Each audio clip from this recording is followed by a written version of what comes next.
ॐ नारायणं पद्मभुवं वसिष्ठं शक्तिं च तत्पुत्रपराशरं च व्यासं शुकं गौडपदं महान्तं गोविन्दयोगीन्द्रमथास्य शिष्यं श्रीशङ्कराचार्यमथास्य पद्मपादं च हस्तामलकं च शिष्यं तन्तोटकं वार्तिककारमन्यान् अस्मद्गुरून् सन्ततमानतोऽस्मि।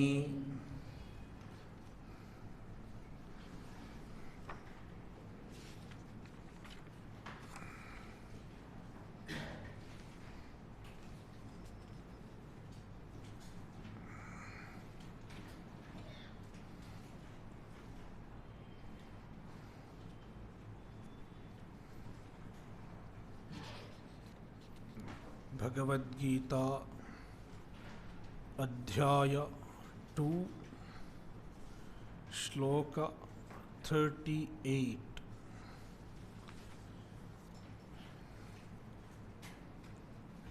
सुखदुःखे समे कृत्वा लाभालाभौ जयाजयौ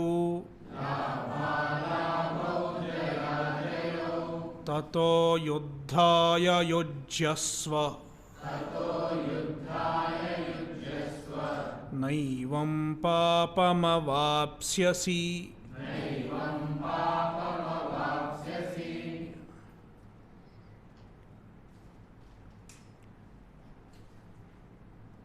In this shloka, Bhagavan is concluding the suggestion to perform swadharma,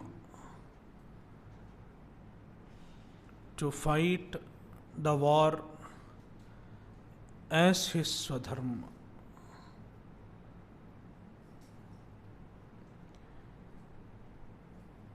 How one should perform his swadharma?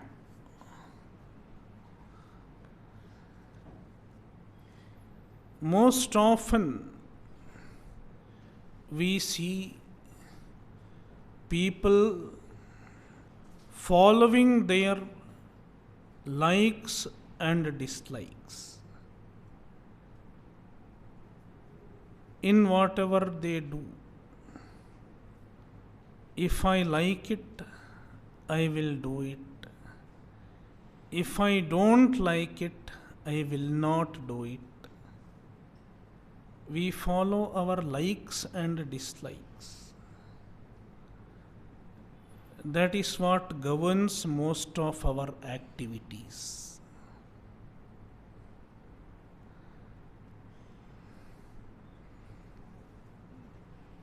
But then there is a dharma. The dharma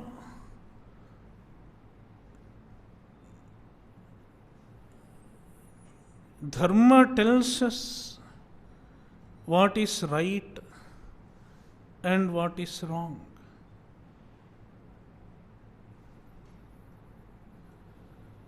There are norms of right and wrong as per dharma. Most often we find that our likes and dislikes are in conflict with the right and wrong of dharma.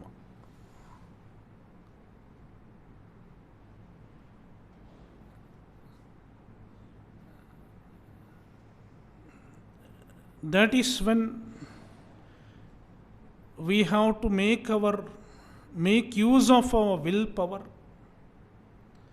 to subordinate our likes and dislikes to dharma, to the right and wrong of dharma.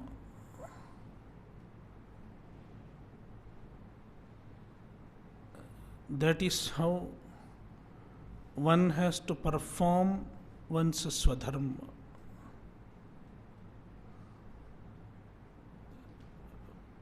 Whether I like it or not, whether I will be benefited or not, is it my dharma? If it is my swadharma, I am supposed to do it. My self-centered motives,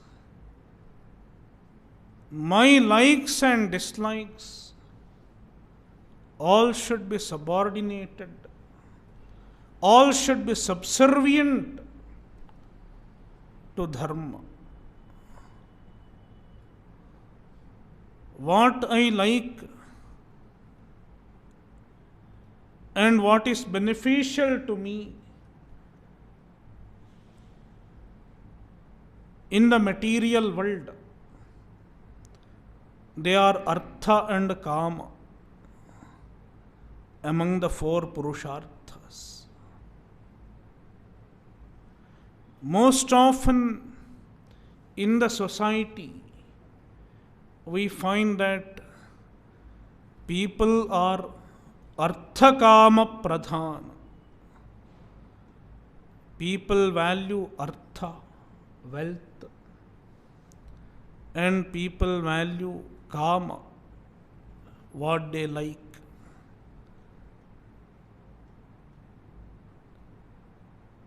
The likes and dislikes. If someone follows his likes and dislikes, it is kama, sense pleasure. I want to be happy in this life. I want to enjoy.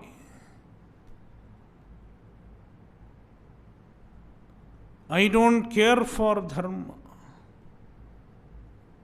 That is what most of the people might say in the society. But then there is a man of dharma who says, I will subordinate my likes and dislikes to the values of dharma.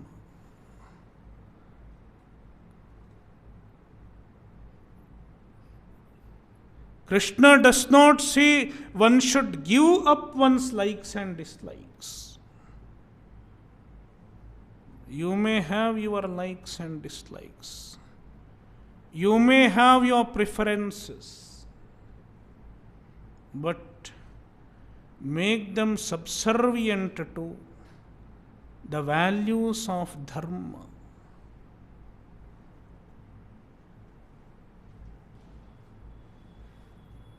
That is how one can perform one's swadharma.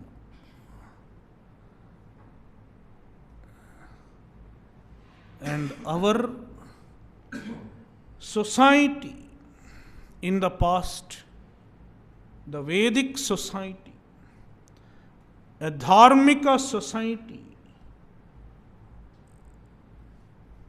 in a dharmika society, dharma was prevailing over artha and kama. Before they did anything, they asked one question: is it my dharma? Is it right to do as per the values of dharma? This was the question they asked first.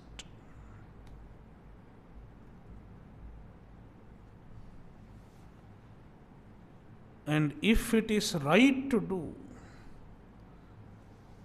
as per the values of dharma, they did it.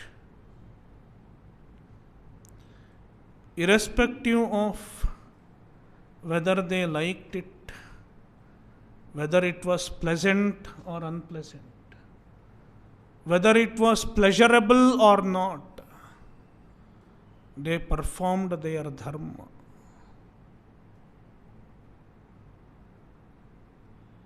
Therefore, Bhagavan says, while performing swadharma,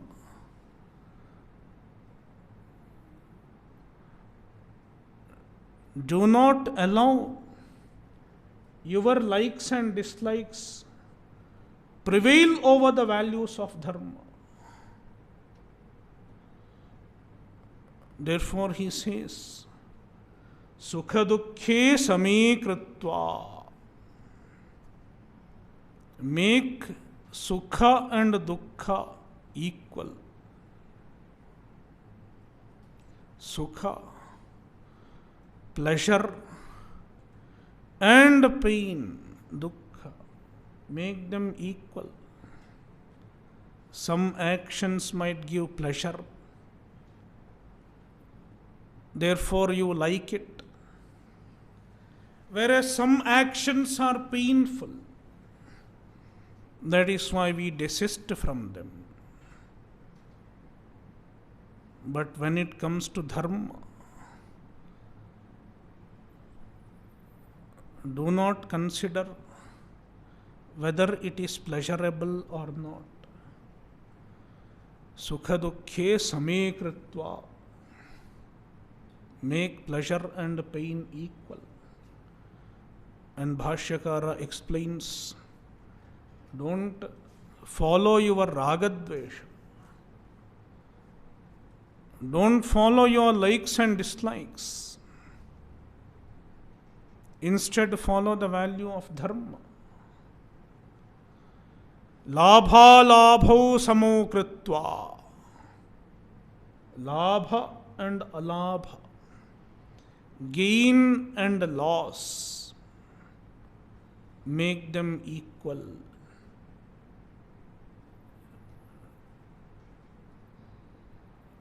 Your personal gain, whether I will gain something or not.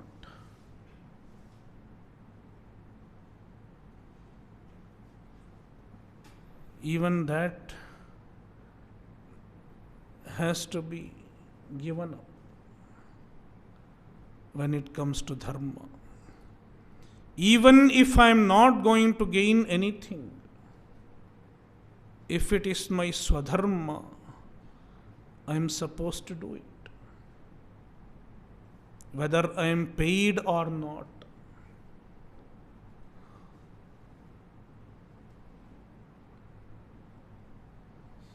Whether I am honored or not. Whether I am recognized or not. If it is my dharma, I am supposed to do it. Therefore, labha labho samo kritva. Jaya jayau samo kritva. Making victory and defeat equal. Whether you win or lose, if it is your dharma, do it.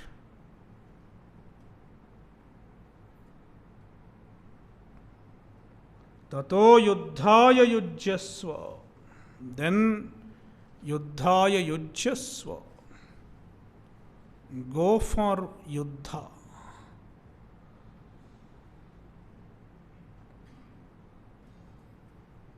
Engage yourself in the yuddha. Naivam papam avapsyasi.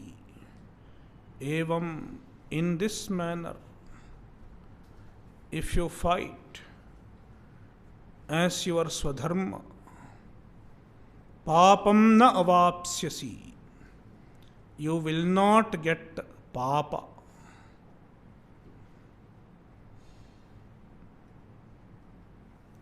We will go to the Bhashya.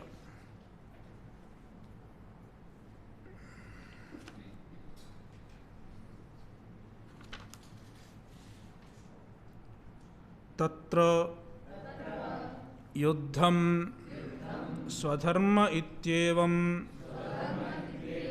युध्यमानस्य उपदेशम् इमं शृणु।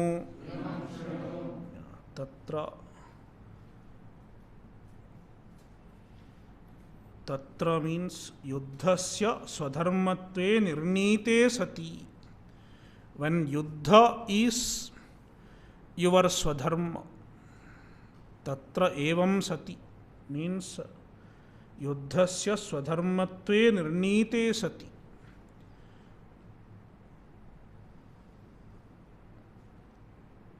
युद्धं स्वधर्म इत्येवं युध्यमानस्य,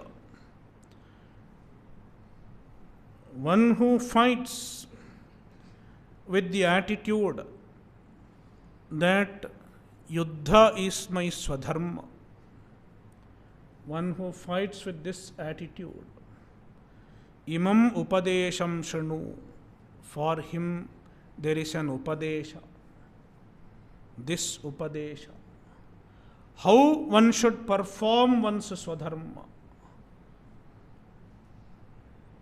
Bhagavan gives an upadesha.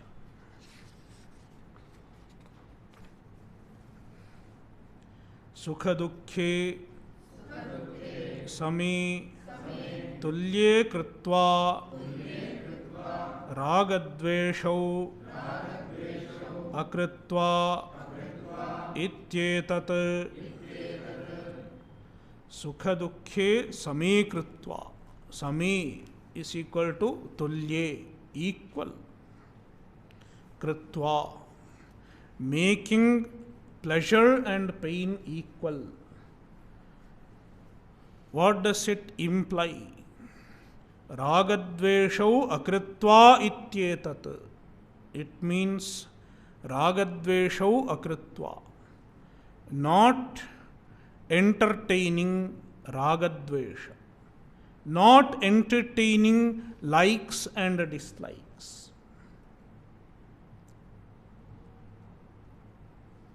Subordinating one's likes and dislikes to the values of dharma.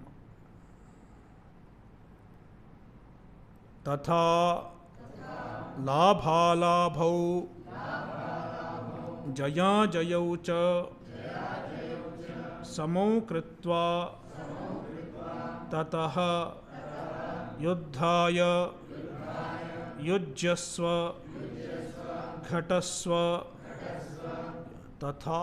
Likewise, लाभालाभौ,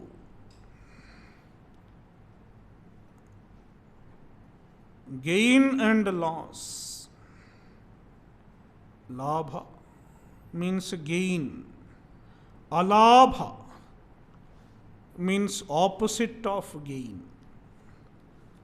Labha viruddha is alabha. Virodharthe nanya.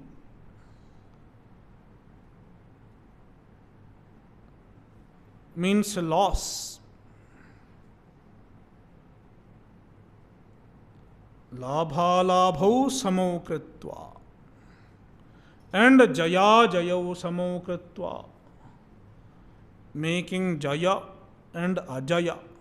Jaya means victory, ajaya means defeat. Samau kritva, making them equal. Tato yuddhaya yujyasva, then yuddhaya yujyasva. Yujyasva is equal to ghatasva, engage in the war. Naivam युद्धं कुर्वन् पापम् अवाप्स्यसि इत्येषः उपदेशः प्रासंगिकः। एवं युद्धं कुर्वन्, performing युद्ध in this manner, पापं न अवाप्स्यसि, you will not get papa. इत्येषः उपदेशः प्रासंगिकः.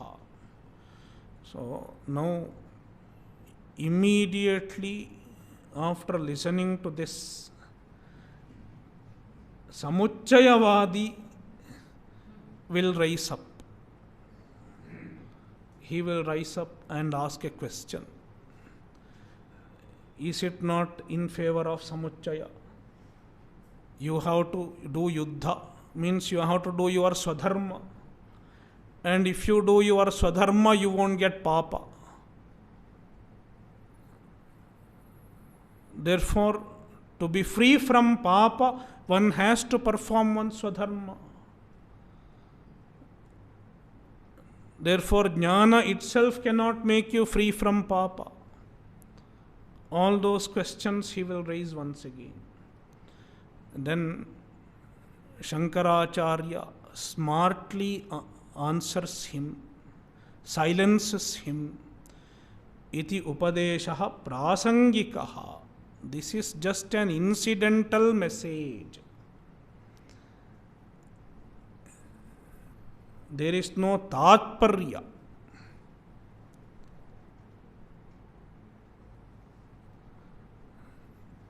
This is not the central teaching of Bhagavad Gita at all. Performing one's Swadharma just as a Swadharma, that is not told in Bhagavad Gita.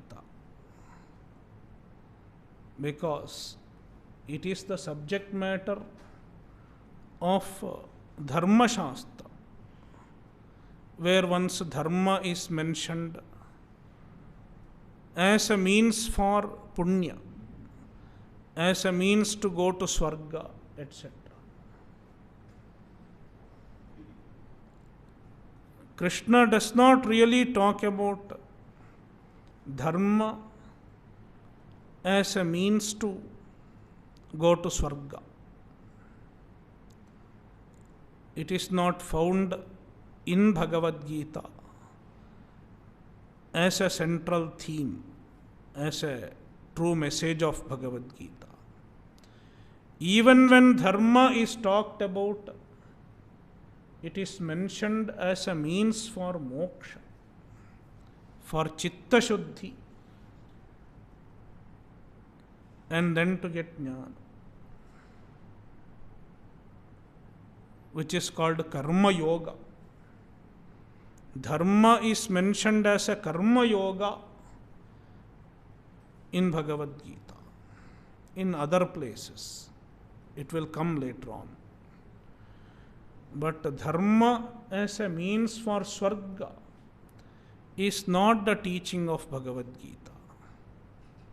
Therefore, starting from 31 up to 38, where Krishna talks about Swadharma as a means to go to Swarga, it is prasangikaha.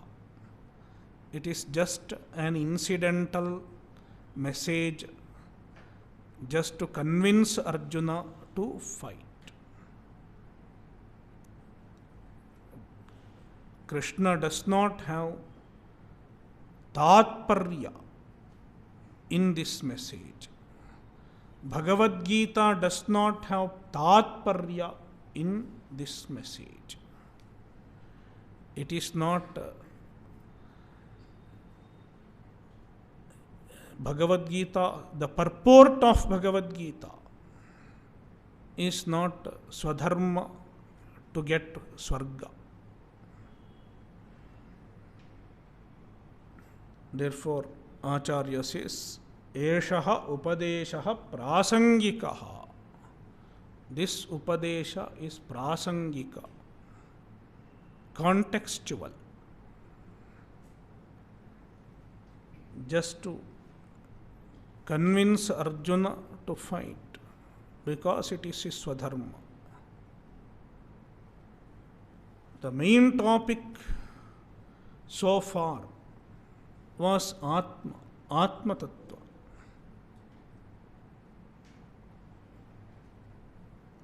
And in the following shloka, Bhagavan makes a change of the topic. From Jnana to karma, from jnana yoga to karma yoga. He is making the shift of the topic, and he is clearly mentioning the shift of the topic. एषा ते भिहिता सांख्ये बुद्धिर्योगे त्विमां शृणु बुद्ध्या युक्तो यया Partha कर्मबन्धं प्रहास्यसि.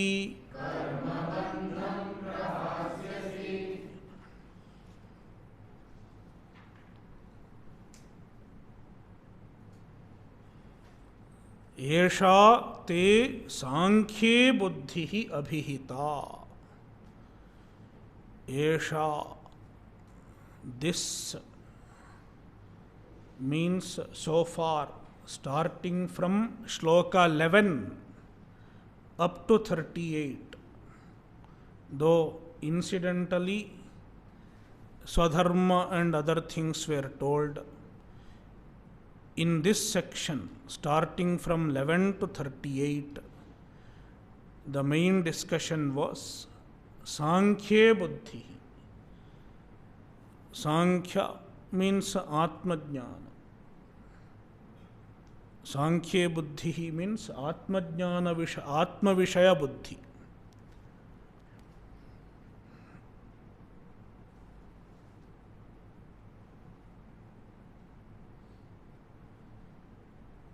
Sankhya refers to Atma, Paramatma. Buddhi, understanding of Paramatma, understanding of the Atma. So, which is nothing but Jnana Yoga. Yoge tvimam shanu. Tu indicates a change of topic. Tu. But now, imam yogeshanu. Yoge means karma yoga. Yoga stands for karma yoga. About karma yoga, dealing with the karma yoga, imam means buddhim, the understanding. Understanding dealing with the karma yoga means the understanding that is needed to perform karma yoga. Shrinu, please listen now. Krishna is going to teach the understanding that is required to perform karma yoga. And the understanding involves the attitude. What attitude one should have while performing karma.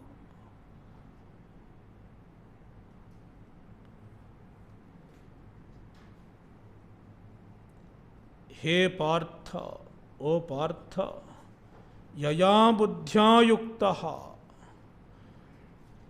endowed with which buddhi, having the understanding of karma yoga and cultivating proper attitude and performing proper action, karma bandham prahasyasi, you will be free from karma bandha. Karma bandham prahasyasi. Prahasyasi, you will give up. You will be free from the bondage of karma.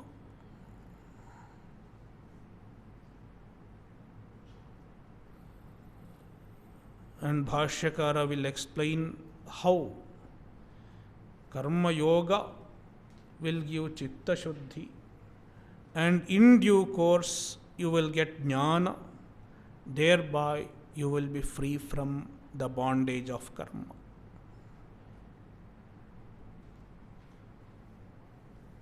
So there is a connection, a Sambandha Bhashya, which connects the following section to the previous section. So this shloka acts as a dividing line, a line of demarcation between jnana and karma. The topic of Atmajnana got over. Now the topic of Karma Yoga starts.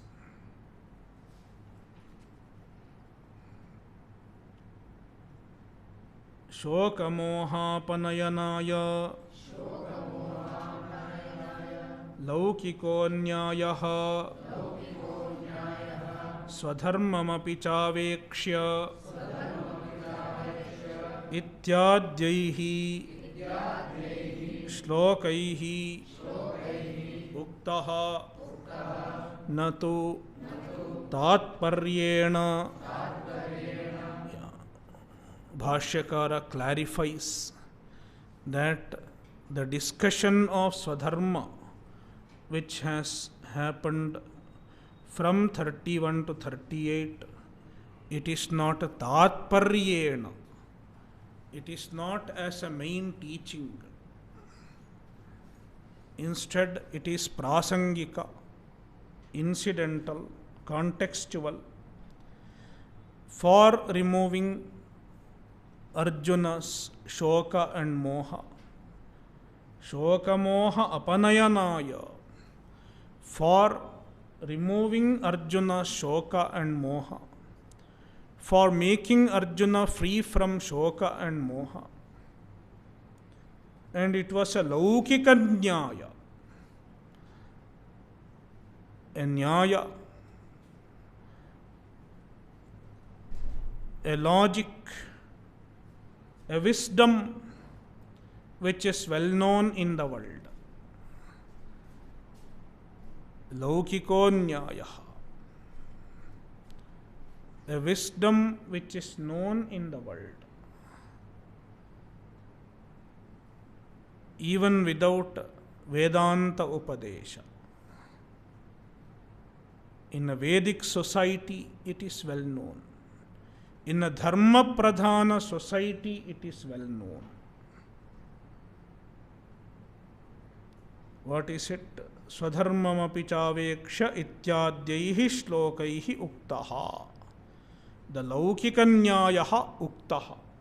Laukika Nyaya is told for Shokamoha Apanaya, and it is told with the shlokas Swadharmamipi chaveksha ityadhyaihi shlokaihi. Natu tatparyena, it is not told with the tatparya, not as the main purport of Bhagavad Gita. So, if someone asks what is taught in Bhagavad Gita, you cannot quote the shloka Swadharmamapi chaveksha navikampitum arhasi, because it is not the purport. It is just an incidental message. Just like telling a story. Suppose in 1 hour class, I tell a story or a joke, and after the class gets over, someone outside is asking you, what did the Swami say? This person has not listened to anything other than the story.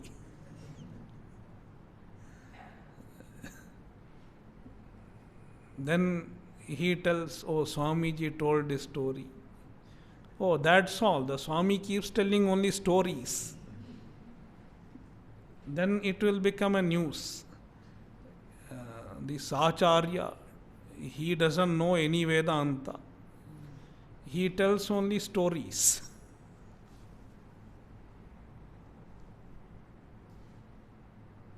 So, There is no tatparya, no purport in this message. It is incidental. But the main topic was Atmajnana. Paramartha darshanantu iha prakritam. Paramartha darshanam iha prakritam. Tu means unlike swadharmamapi etc. Unlike the prasangika upadesha, what is prakritam, what is mainly under discussion so far as the tatparya, it is paramartha darshanam. It is the knowledge of paramartha, knowledge of the absolute truth. Paramartha atma tattva. Atma tattva is the paramartha. It's a darshanam, means a jnanam, is prakritam. Taccha uktam upasamhriyate esha te bhihita iti shastra vishaya vibhaga pradarashanaya. Taccha uktam upasamhriyate. Tad means paramartha darshanam, the atmajnana which was told so far. Uktam upasamhriyate, it is being concluded now with the statement esha te bhihita sankhye buddhihi. With this statement it is being concluded. The Atmajnana, the topic of Atmajnana is being concluded. And what is the purpose of concluding it now? Because even in other chapters, later on, Krishna will talk about Atmajnana once again. Throughout Bhagavad Gita, up to chapter 18, Atmajnana will be talked about. Then why he should conclude it now? Then Bhashyakara says, by concluding it now for a while, Krishna is showing the distinction of topic, the division of topic in Bhagavad Gita. There are two topics. One is Atmajnana, another is Karma Yoga.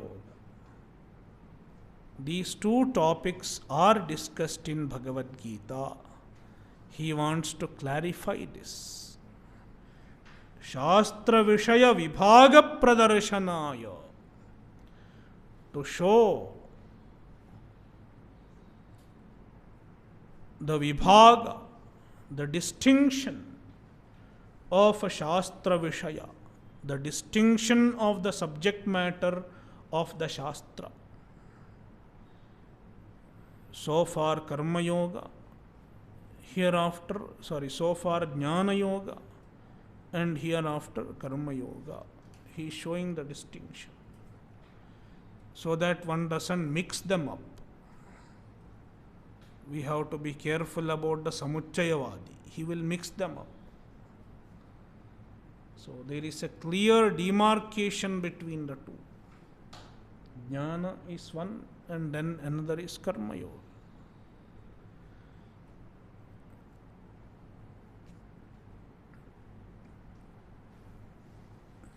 And Krishna gives some more purpose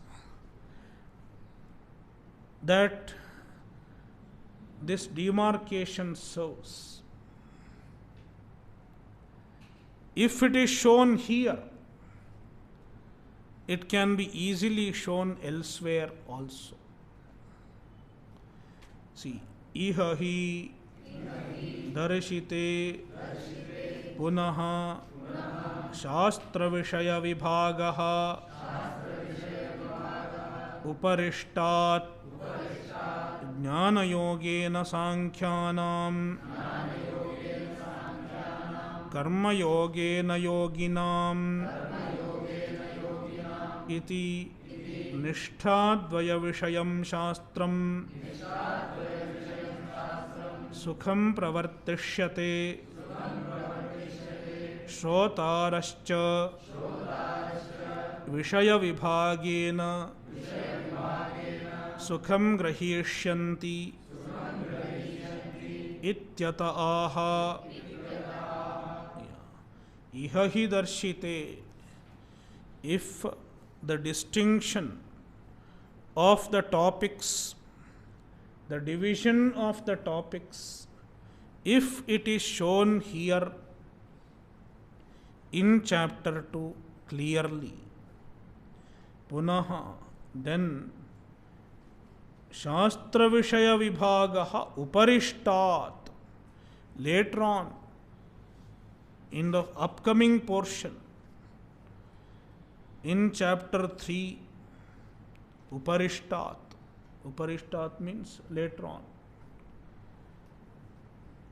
It can be easily shown. Jnana yogena sankhyanam karma yogena yoginam. There also the vibhaga is shown.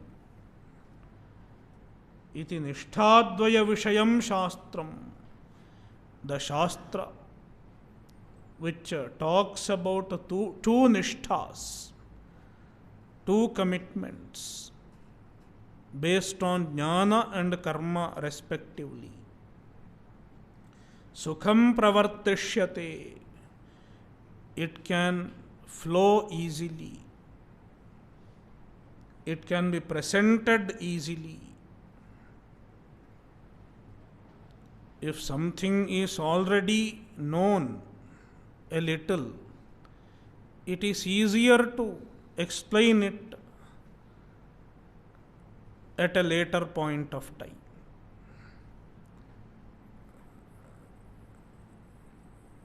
Krishna need not explain it afresh. Something is already familiar to you up to certain extent, then teaching it later on becomes easier. Like some of you who have already learnt some Sanskrit, it is easier to teach because you have some basics. Likewise, if the division is mentioned in chapter 2, when Krishna talks about the division later on, based on the nishtha, when he talks about the two nishthas, the nishthas are based on the two topics, the two understandings. So here the two understandings are divided. The two buddhis are divided. One is the understanding of a karmi, a karma yogi. Another is the understanding of a jnani. The two understandings, two buddhis are distinguished here. And later on, two nishthas will be told. And the nishthas are based on two buddhis, respectively. Jnana yogena sankhyanam. Those who have sankhya buddhi, the understanding of Atma, for them jnana yogena nishtha, their commitment to jnana yoga, and karma yogena yoginam, and the yogis who have the understanding of yoga buddhi, their commitment to karma yoga. That is how the two nishthas are divided in chapter 3. And as a basis for the two divisions of nishthas, Bhagavan is creating the background here by showing the difference between two understandings, by distinguishing the two understandings. Therefore, iha pradarshite, if the two understandings are shown here distinctly, then nishtadvaya vishayam shastram, the part of the shastra which deals with the two nishthas, it presents easily. Sukham pravartishyate. Likewise, shrotarascha vishaya vibhagena sukham grahishyanti. Shrotarascha, the audience, the students of Bhagavad Gita, vishaya vibhagena, with the vishaya vibhaga, with the division of topic, sukham grahishyanti, they can easily understand. Otherwise, there will be confusion between jnana and karma. So,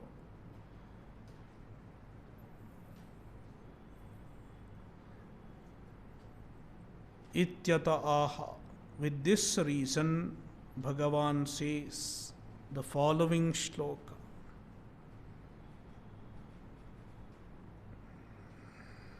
We will see the bhashya of the shloka in the next session. Om Purnamadah Purnamidam Purnat Purnamudachyate Purnasya Purnamadaya Purnamevavashishyate. Om Shanti Shanti Shantihi. Harihi Om Shri Gurubhyo Namaha. Harihi Om.